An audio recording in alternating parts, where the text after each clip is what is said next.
الذين استجابوا لله والرسول من بعد ما أصابهم القرح للذين أحسنوا منهم واتقوا أجر عظيم الذين قال لهم الناس إن الناس قد جمعوا لكم فاخشوهم فزادهم إيمانا وقالوا حسبنا الله ونعم الوكيل فانقلبوا بنعمة من الله وفضل لم يمسسهم سوء واتبعوا رضوان الله والله ذو فضل عظيم انما ذلكم الشيطان يخوف اولياءه فلا تخافوهم وخافون ان كنتم مؤمنين۔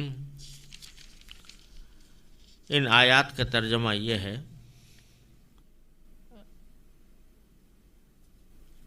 یہ وہ لوگ ہیں جنہوں نے زخم کھانے کے بعد بھی اللہ اور رسول کی پکار کا فرما برداری سے جواب دیا۔ ایسے نیک اور متقی لوگوں کے لیے زبردست اجر ہے۔ وہ لوگ جن سے کہنے والوں نے کہا تھا کہ یہ لوگ تمہارے مقابلے کے لیے پھر سے جمع ہو گئے ہیں، لہذا ان سے ڈرتے رہنا، تو اس خبر نے ان کے ایمان میں اور اضافہ کر دیا، اور وہ بول اٹھے کہ ہمارے لیے اللہ کافی ہے اور وہ بہترین کارساز ہے۔ نتیجہ یہ کہ یہ لوگ اللہ کی نعمت اور فضل لے کر اس طرح واپس آئے کہ انہیں ذرا بھی گزند نہیں پہنچی، اور وہ اللہ کی خوشنودی کے تابع رہے، اور اللہ فضل عظیم کا مالک ہے۔ در حقیقت یہ تو شیطان ہے جو اپنے دوستوں سے ڈراتا ہے، لہذا اگر تم مومن ہو تو ان سے خوف نہ کھاؤ اور بس میرا خوف رکھو۔ یہ آیت کریمہ غزوہ احد کے بعد ایک اور واقعے کے پس منظر میں نازل ہوئی ہیں۔ وہ واقعہ یہ ہے کہ جب کفار مکہ احد کی جنگ سے واپس چلے گئے تو راستے میں انہیں پچھتاوا ہوا کہ ہم جنگ میں غالب آ جانے کے باوجود خامخواہ واپس آ گئے۔ اگر ہم کچھ اور زور لگاتے تو مدینہ منورہ پر قبضہ ہو جاتا اور تمام مسلمانوں کا خاتمہ بھی ہو سکتا تھا۔ اس خیال کی وجہ سے انہوں نے مدینہ منورہ کی طرف لوٹنے کا ارادہ کیا۔ دوسری طرف حضور اقدس صلی اللہ علیہ وسلم نے شاید ان کے ارادے سے باخبر ہو کر یا احد کے نقصان کی تلافی کے لیے جنگ احد کے اگلے دن سویرے صحابہ کرام میں اعلان فرمایا کہ ہم دشمن کے تعاقب میں جائیں گے، اور جو لوگ جنگ احد میں شریک تھے صرف وہ ہمارے ساتھ چلے۔ صحابہ کرام رضی اللہ تعالی عنہم اگرچہ احد کے واقعات سے زخم خوردہ تھے اور تھکے ہوئے بھی تھے، مگر انہوں نے سرکار دو عالم صلی اللہ علیہ وسلم کی اس دعوت پر لبیک کہا جس کی تعریف ان آیات میں کی گئی ہے۔ حضور اقدس صلی اللہ علیہ وسلم اپنے صحابہ کے ساتھ مدینہ منورہ سے نکل کر حمراء الاسد کے مقام پر پہنچے تو وہاں خزاعہ قبیلے کا ایک شخص معبد آپ سے ملا، جو کافر ہونے کے باوجود حضور اقدس صلی اللہ علیہ وسلم سے ہمدردی رکھتا تھا۔ اس نے مسلمانوں کے حوصلے کا خود مشاہدہ کیا، اور جب وہاں سے نکلا تو اس کی ملاقات کفار مکہ کے سردار ابو سفیان سے ہوئی۔ اس نے ابو سفیان کو مسلمانوں کے لشکر اور اس کے حوصلوں کے بارے میں بتایا اور مشورہ دیا کہ وہ لوٹ کر حملہ کرنے کا ارادہ ترک کر دے اور واپس مکہ مکرمہ چلا جائے۔ اس سے کفار پر رعب طاری ہوا اور وہ واپس تو چلے گئے، لیکن عبد القیس کے قافلے سے جو مدینہ منورہ جا رہا تھا یہ کہہ گئے کہ جب راستے میں ان کی ملاقات حضور اقدس صلی اللہ علیہ وسلم سے ہو تو ان سے یہ کہیں کہ ابو سفیان نے بہت بڑا لشکر جمع کر لیا ہے اور مسلمانوں کا خاتمہ کرنے کے لیے ان پر حملہ آور ہونے والا ہے۔ مقصد یہ تھا کہ اس خبر سے مسلمانوں پر رعب پڑے وہ اور خوفزدہ ہوں۔ چنانچہ جب حمراء الاسد پہنچ کر سرکار دو عالم صلی اللہ علیہ وسلم سے یہ لوگ ملے، یعنی عبدالقیس کے لوگ ملے، تو انہوں نے حضور اقدس صلی اللہ علیہ وسلم سے یہی بات کہی کہ ابو سفیان بڑے لشکر کے ساتھ مدینہ منورہ پر حملہ آور ہونے والا ہے، لیکن صحابہ کرام نے اس سے مرعوب ہونے کے بجائے یہ کہا کہ حسبنا اللہ و نعم الوکیل، یعنی اللہ ہی ہمارے لیے کافی ہے اور وہی بہترین کارساز ہے۔ اس کی تعریف ان آیات میں کی گئی ہے، اور آگے یہ بتایا گیا ہے کہ شیطان اس قسم کے خوف مسلمانوں کے دل میں پیدا کرتا ہے، لیکن حقیقت میں اللہ تبارک و تعالیٰ کی طرف رجوع کرنے سے یہ خوف بھی زائل ہو جاتا ہے۔ اس پس منظر کو ذہن میں رکھ کر ایک مرتبہ پھر آیات پر نظر ڈالیے۔ اس میں اللہ تعالیٰ فرماتے ہیں الذین استجابوا للہ والرسول۔ یہ پچھلی آیت میں وَأَنَّ اللَّهَ لَا يُضِيعُ أَجْرَ الْمُؤْمِنِينَ آیا تھا کہ اللہ تعالیٰ مومنوں کے اجر کو ضائع نہیں کرتا، اسی کی مومنین کی آگے صفت بیان کی گئی الذین استجابوا للہ والرسول۔ یہ وہ لوگ ہیں کہ جنہوں نے اللہ اور اس کے رسول کی آواز پر لبیک کہا، من بعد ما اصابہم القرح، بعد اس کے کہ ان کو زخم لگ چکا تھا، یعنی احد کی شکست کا زخم لگ چکا تھا، احد میں جو ان کے ساتھی شہید ہوئے تھے ان کی شہادت کا زخم لگ چکا تھا، اور احد کی جنگ کی وجہ سے جو تھکے ہوئے تھے اس تھکن کا بھی زخم لگا ہوا تھا۔ اس کے باوجود جب اللہ اور اس کے رسول نے ان کو پکارا کہ وہ جہاد کے لیے تیار ہو جائیں اور آگے روانہ ہوں، دشمن کا تعاقب کریں، تو یہ لوگ تیار ہو گئے۔ اللہ کی اور رسول کی پکار کا انہوں نے بہترین جواب دیا۔ چنانچہ ان کے بارے میں باری تعالیٰ فرماتے ہیں للذین احسنوا منہم، جنہوں نے ان میں سے احسان کا معاملہ کیا ہے، واتقوا اور تقوی اختیار کیا ہے، ان کے لیے اجر عظیم ہے۔ ایسے نیک اور متقی لوگوں کے لیے زبردست اجر ہے۔ اس میں دو چیزیں بیان فرمائی گئیں، للذین احسنوا، جنہوں نے احسان کا معاملہ کیا ہے، اور دوسرے تقوی واتقوا، تو ان کے لیے اجر عظیم ہے۔ احسان کی تعریف حدیث میں آئی ہے کہ رسول کریم صلی اللہ علیہ وسلم نے فرمائی کہ ان تعبد اللہ کانک تراہ فإن لم تکن تراہ فإنہ یراک، کہ اللہ کی عبادت اس طرح کرو جیسے تم اس کو دیکھ رہے ہو، اور اگر اسے نہیں دیکھ رہے تو کم از کم وہ تمہیں دیکھ رہا ہے۔ یہ تعریف احسان کی فرمائی گئی ہے، اور ان صحابہ کرام پر جنہوں نے رسول کریم صلی اللہ علیہ وسلم کی دعوت پر لبیک کہا، ان کو اللہ تعالیٰ نے یہ شہادت دی ہے کہ یہ احسان کرنے والے ہیں، اور واتقوا، تقوی اختیار کرنے والے ہیں، ان کو اجر عظیم ملے گا۔ پھر آگے ان کی مزید تعریف کرتے ہوئے فرمایا الذین قال لهم الناس، یہ وہ لوگ ہیں جن سے کہنے والوں نے کہا تھا کہ ان الناس قد جمعوا لکم، کہ یہ لوگ یعنی مکے کے کافر تمہارے مقابلے کے لیے جمع ہو گئے ہیں، یعنی پھر سے جمع ہو گئے، فخشوہم، لہذا ان سے ڈرتے رہنا۔ یہ کہا گیا تھا ان سے، ان کو ڈرانے کے لیے، ان پر رعب طاری کرنے کے لیے، لیکن انجام اس کا یہ ہوا کہ فزادہم ایمانا، لوگوں کے اس کہنے نے ان کے دلوں میں ایمان کے اندر مزید اضافہ کر دیا۔ مزید اضافہ کرنے کے معنی یہ ہے کہ ان کو یہ بات تو جب وہ اسلام لائے تھے، لا الہ الا اللہ محمد رسول اللہ کا کلمہ پڑھا تھا، پہلے دن سے ہی ان کو یہ اندازہ تھا کہ اس راستے میں دشواریاں پیش آئیں گی، مشکلات حائل ہوں گی، قربانیاں دینی پڑیں گی، اس کا تو اندازہ ان کو پہلے سے تھا، اور اس سب کو قبول کر کے ہی انہوں نے اسلام کا راستہ اختیار کیا تھا۔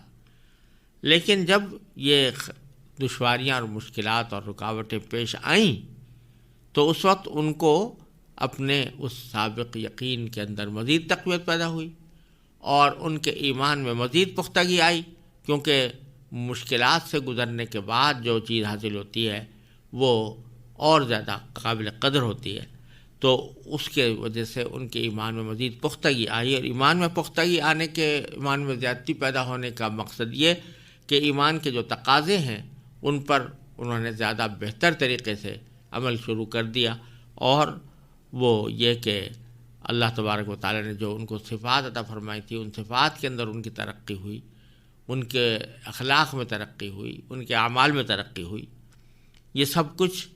اس وجہ سے ہوا کہ انہوں نے اللہ تبارک و تعالیٰ اور اس کے رسول صلی اللہ علیہ وسلم کی پکار پر لبیک کہا تھا۔ اور فرمایا کہ ایک طرف تو ان کے ایمان میں اضافہ ہوا، اور دوسرے انہوں نے یہ جملہ کہا کہ حسبنا اللہ و نعم الوکیل، کہ ہمارے لیے اللہ کافی ہے اور وہ بہترین کارساز ہے۔ یعنی لوگ جو ڈرا رہے ہیں کہ ہمارے خلاف دشمن بڑی تعداد میں جمع ہو چکا ہے، تو ہمارے لیے اللہ تبارک و تعالیٰ کی نصرت کافی ہے، اس کی مدد کافی ہے، چاہے ہماری تعداد کم ہو، دشمن کی تعداد زیادہ ہو، لیکن ہم اللہ کی نصرت پر بھروسہ رکھتے ہیں۔ اور وہ بہترین کارساز ہے، یعنی وہ ہر کام بنانے والا ہے، جو کام بھی ہم اللہ تبارک و تعالیٰ کی رحمت کے اوپر چھوڑتے ہیں وہ اس کو بنا دیتا ہے۔ اس میں یہ بات خاص طور پر قابل ذکر ہے کہ رسول کریم صلی اللہ علیہ وسلم اور آپ کے صحابہ کرام سے زیادہ کسی کا توکل اعتماد اللہ تعالیٰ پر نہیں ہو سکتا، لیکن آپ کی توکل کا مطلب یہ نہیں تھا اور اس کی صورت یہ نہیں تھی کہ اسباب ظاہرہ کو چھوڑ کر بیٹھے رہتے اور کہتے کہ ہمیں اللہ تعالیٰ کافی ہے اور وہ بیٹھے بٹھائے ہمیں غلبہ عطا فرما دے گا۔ نہیں، بلکہ آپ نے صحابہ کرام کو جمع کیا، زخم خوردہ لوگوں کے دلوں میں نئی روح پیدا فرمائی، انہیں جہاد کے لیے تیار کیا اور نکل کھڑے ہوئے۔ یعنی جتنے اسباب اور ذرائع اپنے اختیار میں تھے وہ سارے استعمال کرنے کے بعد فرمایا کہ ہمیں اللہ کافی ہے۔ یہی وہ صحیح توکل ہے جس کی تعلیم قرآن کریم نے دی ہے، اور رسول کریم صلی اللہ علیہ وسلم نے اس پر عمل خود بھی کیا اور صحابہ کرام سے بھی کروایا۔ ایک حدیث میں ایک واقعہ آتا ہے کہ حضرت عوف بن مالک رضی اللہ تعالیٰ عنہ فرماتے ہیں کہ رسول کریم صلی اللہ علیہ وسلم کی خدمت میں 2 شخصوں کا مقدمہ آیا، آپ نے ان کے درمیان فیصلہ فرمایا۔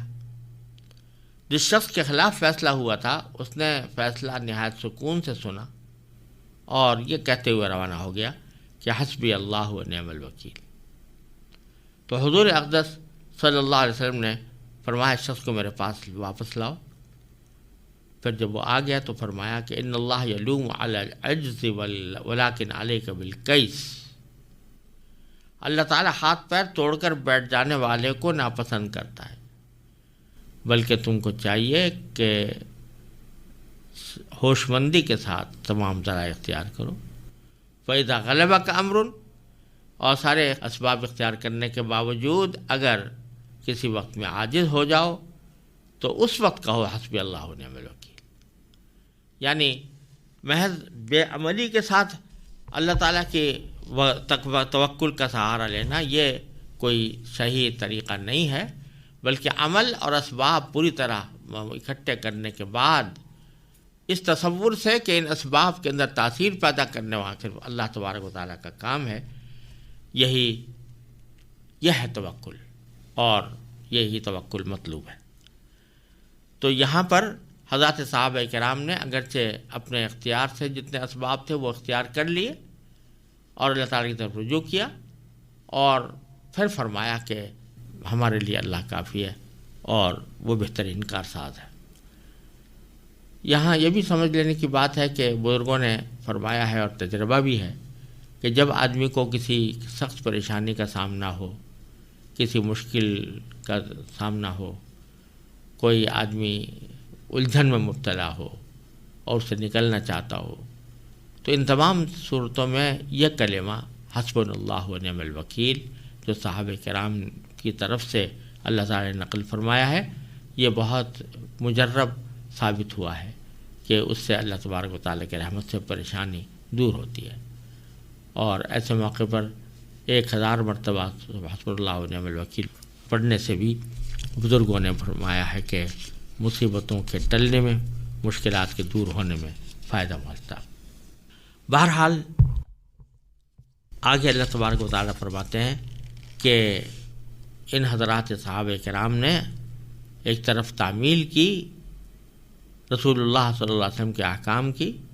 اور باوجود تھکے ہوئے ہونے کے، زخم خوردہ ہونے کے جہاد میں کے لیے روانہ ہو گئے، اور دوسری طرف معاملہ اللہ تعالیٰ کے سپرد کر دیا۔ تو اس کا نتیجہ یہ نکلا کہ فانقلبوا بنعمت اللہ بنعمت من اللہ وفضل لم یمسسہم سوء، وہ لوٹے اللہ کی طرف سے نعمت لے کر، وفضل اور فضل لے کر، اس حالت میں کہ لم یمسسہم سوء، ان کو کوئی برائی نہیں پہنچی، ذرا بھی گزند نہیں پہنچی، واتبعوا رضوان اللہ، اور وہ اللہ کی خوشنودی کے تابع رہے۔ یہاں ان کے اس قربانی کے جذبے کے نتیجے کے طور پر اللہ تعالیٰ نے ان کو جو نعمتیں عطا فرمائیں، اس میں 3 چیزوں کا ذکر کیا گیا۔ ایک کا ذکر نعمت سے، ایک فضل سے، اور تیسرا واتبعوا رضوان اللہ سے۔ تو نعمت اللہ تعالیٰ کی ایک نعمت جس کا ذکر یہاں پر فرمایا گیا ہے وہ تو یہ کہ ان کو دشمن کا مقابلہ کرنے کی نوبت نہیں آئی، دشمن خود روب کھا کر چلا گیا، اور لڑائی کے نتیجے میں جو دقت ہوتی، جو پریشانی ہوتی، جو تکلیف ہوتی، اس سے اللہ تعالیٰ نے بچا لیا، امن و امان کے ساتھ یہ لوگ واپس گئے۔ تو نعمت اللہ تعالیٰ کی نعمت تھی۔ اسی سے یہ بات معلوم ہوئی کہ جنگ بذات خود کوئی پسندیدہ چیز نہیں ہے، پسندیدہ چیز امن ہے، اور اسی کو نعمت سے یہاں پر تعبیر فرمایا گیا ہے کہ امن کی حالت میں واپس گئے۔ تو جنگ کی نوبت بدرجہ مجبوری آتی ہے، جنگ کی نوبت ایک ایسے مقصد کے لیے آتی ہے کہ جس کے لیے مسلمانوں کو ہر حالت میں تلوار اٹھانی پڑے یا اسلحہ اٹھانے پڑے، لیکن یہ اصل مقصود زندگی نہیں، نہ یہ زندگی کا مطلوب حصہ ہے، بلکہ مطلوب حصہ اللہ تعالیٰ کی نعمت پر شکر ادا کرنا، امن کے ساتھ رہنا ہے۔ ہاں، ضرورت کے وقت میں بے شک جہاد فرض ہوتا ہے، جس کی تفصیل انشاءاللہ کبھی آئندہ آیات میں آئے گی۔ اور دوسری نعمت جو ذکر فرمائی وہ فضل، کہ اللہ تعالیٰ کا فضل لے کر لوٹے۔ قرآن کریم کے متعدد آیتوں میں فضل کا جو لفظ آتا ہے وہ عام طور سے دنیاوی اور معاشی مال و دولت کے لیے، معاشی فوائد کے لیے آتا ہے۔ وابتغوا من فضل اللہ جگہ جگہ اسی معنی میں آیا۔ تو یہاں پر بعض روایاتوں سے معلوم ہوتا ہے کہ حمراء الاسد جب حضرات صحابہ کرام پہنچے تو ابو سفیان سے مقابلہ تو ہوا نہیں، کیونکہ وہ پہلے ہی ڈر کر بھاگ گیا تھا، لیکن یہاں پر جب قیام ہوا تو مسلمانوں کو کچھ تجارت کرنے کا موقع ملا، اور اس تجارت کے نتیجے میں ان کو نفع حاصل ہوا۔ تو اس سفر کا ایک فائدہ یہ بھی ہوا کہ تجارتی نفع ان کو حاصل ہوا، تو وہ فضلن سے اس کی طرف اشارہ ہے۔ اور پھر آخر میں سب سے بڑی نعمت جو حاصل ہوئی وہ یہ کہ رضوان اللہ، کہ اللہ تعالیٰ تبارک و تعالیٰ کا رضا کا حصول، جو اس جہاد کے نتیجے میں ان کو خاص طور پر حاصل ہوئی، تو یہ ہمیشہ کے لیے اللہ تعالیٰ کی رضا کے تابع بن گئے۔ واللہ ذو فضل عظیم، اور اللہ تعالیٰ بڑے فضل کا مالک ہے۔ اور آخر میں یہ فرمایا کہ انما ذالکم الشیطان یخوف اولیاءہ، یہ تو حقیقت میں شیطان ہے جو اپنے دوستوں سے ڈراتا ہے. یعنی دوستوں سے مراد ہے کافر لوگ، اور جن کی بات یہ نقل کی گئی تھی کہ وہ دوبارہ لشکر جمع کر مدینہ منورہ پر حملہ آور ہونے والے ہیں. ان کی اس بات کا ذکر فرمایا گیا ہے کہ اپنے دوستوں سے شیطان ڈراتا ہے کہ ہمارے دوست جو ہیں تم پر حملہ کر دیں گے. فلا تخافوہم وخافون. پھر اللہ تعالیٰ نے مسلمانوں کو فرمایا کہ ایسے موقع پر جو طرز عمل اختیار کرنا ہے وہ یہ کہ ان سے نہ ڈرو، شیطان کے دوستوں سے نہ ڈرو. وخافونی، اور میرا خوف رکھو، یعنی اللہ کا خوف رکھو. ان کنتم مومنین، اگر تم واقعی مومن ہو. یعنی دشمن کا خوف دل سے نکال دو. ہاں البتہ اللہ تعالیٰ کا خوف رکھو کہ وہ خوف کہ جو تمہیں معصیتوں سے، گناہوں سے، نافرمانیوں سے بچائے. تو وہ خوف تمہارے لیے کافی ہے، اور وہی تمہیں انشاءاللہ صلاح و فلاح کی منزل تک لے جائے گا. اور شیطان سے ڈرنے کی یا شیطان کے دوستوں سے ڈرنے کی ایک مومن کو حاجت نہیں ہے، اور اس کو ان سے ڈرنا بھی نہیں چاہیے.